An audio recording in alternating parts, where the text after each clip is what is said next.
కేటీఆర్ వేసిన quash petition పై high court కీలక తీర్పు వెలువరించింది. క్రైమ్ బ్యూరో చీఫ్ రవితేజ అందిస్తారు. రవితేజ, ఉదయం నుంచి కూడా హోరాహోరీ వాదనలు సాగుతా ఉన్నాయి. కేటీఆర్ విషయంలో కోర్టు ఏ రకమైనటువంటి అభిప్రాయాన్ని వ్యక్తం చేయబోతా ఉందంటూ కూడా బీఆర్ఎస్ శ్రేణులంతా కూడా ఉదయం నుంచి ఎదురు చూస్తూ ఉన్నారు.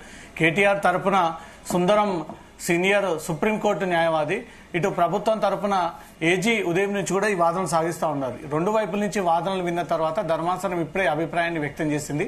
వారం రోజుల వరకు కేటీఆర్ ని అరెస్టు చేయకూడదు అంటూ కూడా ఈ తీర్పుని వెలువరించినట్టుగా తెలుస్తోంది.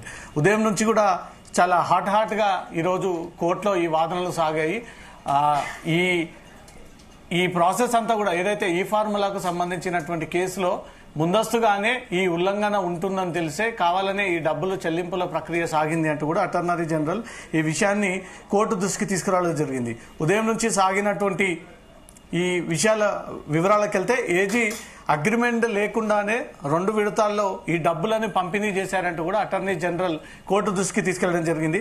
2023 అక్టోబర్ 3, 11 తేదీలలో ఈ డబ్బులని పంపించారు, ట్రాన్సాక్షన్స్ జరిగింది అనే ఒక విషయాన్ని కూడా తెలియజేశారు. డబ్బు పంపే సమయానికి అగ్రిమెంట్ అసలు జరగలేదు అంటూ కూడా అటార్నీ జనరల్ కోర్టు దృష్టికి తీసుకెళ్లడం జరిగింది. 2023 అక్టోబర్ 30న రెండో అగ్రిమెంట్ చేసుకున్నారు. రెండో అగ్రిమెంట్ కోసమే ఈ డబ్బులను ఇక్కడి నుంచి చెల్లింపుల ప్రక్రియ సాగించారు. తొలి అగ్రిమెంట్ 2023 అక్టోబర్ 27న రద్దు చేశారు. రేసులో ఆర్బిట్రేషన్ ఎఫ్ఈఓ వెనక్కి తీసుకుంది. ప్రభుత్వానికి భారీ లాభాలు వస్తే స్పాన్సర్స్ ఎందుకు వెనక్కి వెళ్లారు అనేది కూడా అటార్నీ జనరల్ ఈ విషయాన్ని జడ్జికి ఆ ఇన్ఫర్మేషన్ షేర్ చేయడం జరిగింది. లావాదేవీల వివరాలు ఇవ్వాలంటూ కూడా హైకోర్టు క్వశ్చన్ చేయడము, స్పాన్సర్స్ వెళ్లిపోతే ప్రభుత్వం డబ్బు చెల్లించాలని అగ్రిమెంట్ లో ఉందా అంటూ కూడా కోర్టు ఈ రకంగా ప్రశ్నించినట్టుగా తెలుస్తోంది. కేటీఆర్ ఆదేశాలతోనే ప్రభుత్వ నిధులు చెల్లించారు అంటూ కూడా అటార్నీ జనరల్ ఈరోజు మెజిస్ట్రేట్ దృష్టికి తీసుకెళ్లారు. ఈ క్వాష్ పిటిషన్ కి అర్జెన్సీ లేదు, ఫైనాన్స్ సెక్రటరీ సమాచారం లేకుండా చెల్లింపులు, ఫైనాన్స్ డిపార్ట్మెంట్ కు చెప్పకుండా ఈ డబ్బులను ఎలా చెల్లిస్తారు అంటూ కూడా అటార్నీ జనరల్ కోర్టు దృష్టికి తీసుకెళ్లడం జరిగింది. ప్రభుత్వానికి ఎన్ని కోట్ల నష్టం జరిగిందో పూర్తి దర్యాప్తు జరిగితేనే ఈ వివరాలన్నీ కూడా బయటకు వస్తాయంటూ కూడా అటార్నీ జనరల్ కోర్టు దృష్టికి తీసుకెళ్లడం జరిగింది. రెండు వైపుల నుంచి వాదనలు విన్న తర్వాత ఎఫ్ఐఆర్ ని క్వాష్ చేయాలంటూ కేటీఆర్ న్యాయవాది మధ్యంతర ఉత్తర్వులు ఇవ్వొద్దంటూ కూడా అటార్నీ జనరల్ కోర్టు దృష్టికి తీసుకెళ్లడంతో రెండు వాదనలు విన్న వెంటనే మెజిస్ట్రేట్ వారం వరకు కేటీఆర్ ని అరెస్ట్ చేయకూడదు అంటూ మాత్రం క్లియర్ గా ఈ డైరెక్షన్ ని పాస్ చేసినట్టుగా తెలుస్తోంది. అంతకుముందు ఇటు కేటీఆర్ తరపున న్యాయవాది సుందరం కూడా ఈ కేసుకు సంబంధించి ఏవైతే ఏసీబీ అధికారులు కేసులు నమోదు చేశారో దాంట్లో కరప్షన్ యాక్ట్ అనేది అసలు కేసీఆర్ పైన వర్తింపసాగదు. ఆ సెక్షన్ దర్యాప్తు జరిగిన తర్వాత నేరం రుజువైతే ఆ సెక్షన్ లో పెట్టాలి. నిన్న ఫిర్యాదు చేసి నిన్న కేసు అవ్వగానే ఈరోజు దీన్ని కోర్టుకి సవాల్ చేశారంటూ మాత్రం ఈ విషయాన్ని కోర్టు దృష్టికి తీసుకొచ్చారు. ప్రభుత్వం ఎన్ని కోట్ల రూపాయలు నష్టం వాటిల్లింది అనేదే పూర్తి దర్యాప్తు జరుగుతూనే తెలుస్తుంది అంటూ కూడా ఏజీ ఈ విషయాన్ని కోర్టు దృష్టికి తీసుకెళ్లాడు. అగ్రిమెంట్ కి ముందే చెల్లింపులు జరిపారు. ఎన్నికల కోడ్ అమల్లో ఉన్న టైంలో ఈ అగ్రిమెంట్ చేసుకున్నారంటూ కూడా ఏజీ ఈ విషయాన్ని దృష్టికి తీసుకొచ్చారు. ప్రాథమిక దర్యాప్తుని గవర్నర్ దృష్టికి తీసుకెళ్తే అనుమతి ఇచ్చాకే ఎఫ్ఐఆర్ నమోదు చేశామంటూ ఏజీ ఈ విషయాన్ని తెలియజేశారు. పిటిషనర్ సమర్పించిన సుప్రీంకోర్టు తీర్పు కాపీని అన్ని ట్రయల్ ముగిసిన తర్వాతనే ఈ తీర్పు ఇవ్వాల్సి వచ్చింది. ఇక్కడ ఎఫ్ఐఆర్ అయ్యిందే ఇప్పుడు. డబ్బులు పంపడంలో కేటీఆర్ సూత్రధారుడు. గత ప్రభుత్వంలో మున్సిపల్ శాఖకు ఆయన మంత్రిగా ఉన్నారు. పూర్తి బాధ్యత ఆయనదే. ప్రజాప్రతినిధిగా ఉన్నాడు. డబ్బులు పంపాలని ఫైల్ పై సంతకం చేసిందే కేటీఆర్. 409 సెక్షన్ వర్తిస్తుంది. డబ్బులు పంపే సమయానికి అసలు అగ్రిమెంటే లేదు. 56 కోట్ల రూపాయలు ఫైనాన్స్ డిపార్ట్మెంట్ కి సమాచారం లేకుండా ఎఫ్ఈఓకి ఎలా పంపారు అంటూ మాత్రం ఏజీ క్వశ్చన్ చేయడము, క్వాష్ పిటిషన్ లో మధ్యంతర ఉత్తర్వులు ఇవ్వడానికి వీల్లేదంటూ కూడా ఏజీ తెలియజేయడము, పలు తీర్పులు ప్రస్తావించి ఏజీ ఎఫ్ఐఆర్ నమోదు చేసిన తర్వాత రోజే క్వాష్ పిటిషన్ వేశారు. ఈ పిటిషన్ కి అర్హత లేదు అంటూ కూడా అటార్నీ జనరల్ ఈ విషయాన్ని కోర్టు దృష్టికి తీసుకొచ్చారు. ఇటు కేటీఆర్ తరపున న్యాయవాది ఎఫ్ఐఆర్ నమోదుకు ముందే ప్రాథమిక విచారణ దర్యాప్తు చేశామని చెప్తున్నారు.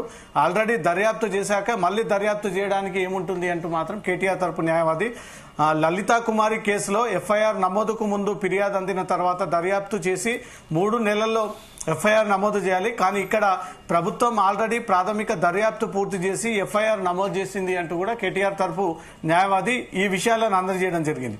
ఇటు రెండు వైపుల నుంచిగా పాత జడ్జిమెంట్స్ అన్నిటిని కూడా కోర్టు చేసి ఇంతకుముందు కేసులో ఈ రకంగా జడ్జిమెంట్ ఇచ్చారు, ఈ కేసులో ఈ రకంగా జడ్జిమెంట్ ఇచ్చారని ఒక విషయాన్ని కూడా కోర్టు దృష్టికి తీసుకెళ్లారు.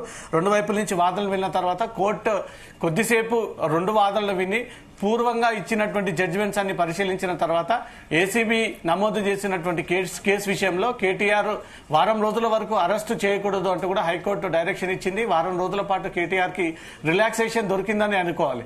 నిన్న చిట్ చాట్ లో కేటీఆర్ నేను అసలు బెయిల్ అనే అంశానికే వెళ్ళను, బెయిల్ విషయాన్ని కోర్టు దృష్టికి తీసుకురానని చెప్పి ఈ రోజు క్వాష్ పిటిషన్ దాఖలు చేసి క్వాష్ పిటిషన్ ద్వారా తన రిలాక్స్ పొందేటువంటి ప్రయత్నం చేశాడు.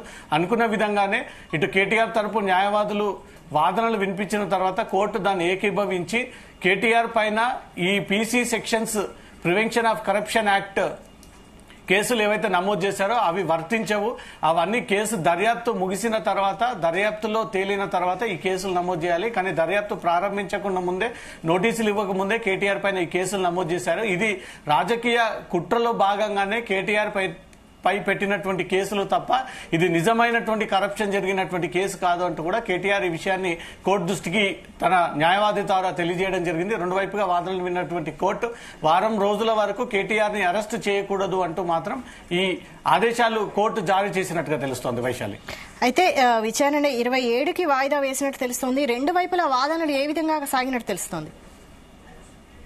టూ సైడ్స్ నుంచి మార్నింగ్ ముందుగా ఇటు కేటీఆర్ తరపున సుందరం ఇటు పబ్లిక్ ప్రాసిక్యూటర్ సుదర్శన్ రెడ్డి ఇద్దరు కూడా రెండు వైపుల నుంచి వాదనలు వినిపించారు. ముందుగా కేటీఆర్ తరపున న్యాయవాది ఫస్ట్ ఈ ఏసీబీ నమోదు చేసినటువంటి కేసు వివరాలకు తీసుకెళ్లి దాంతో ఈ ఎఫ్ఐఆర్ ని ఎలా నమోదు చేశారు, ఈ ఎఫ్ఐఆర్ దర్యాప్తు జరిగిన తర్వాత పెట్టాల్సినటువంటి సెక్షన్లు, ఈ సెక్షన్స్ అన్ని కూడా దర్యాప్తు చేయకుండా తన క్లయింట్ కి నోటీసులు అవ్వకుండా తన అభిప్రాయాన్ని తీసుకోకుండా ఈ రకమైనటువంటి కేసులు పెట్టడం ఇది రాజకీయ పరమైనటువంటి కక్షలో భాగంగా పెట్టినటువంటి కేసు అని అవినీతి నిరోధక చట్టం కింద పలు సెక్షన్లు కేసులు నమోదు చేశారు. ఈ కేసులకు వర్తించదు. గత ఏడాది సీజన్ 9లో కార్ రేసింగ్ నిర్వహించారు. ఈ కార్ రేసింగ్ నిర్వహించడానికి 2022లో అక్టోబర్ 25న ఒప్పందం జరిగింది.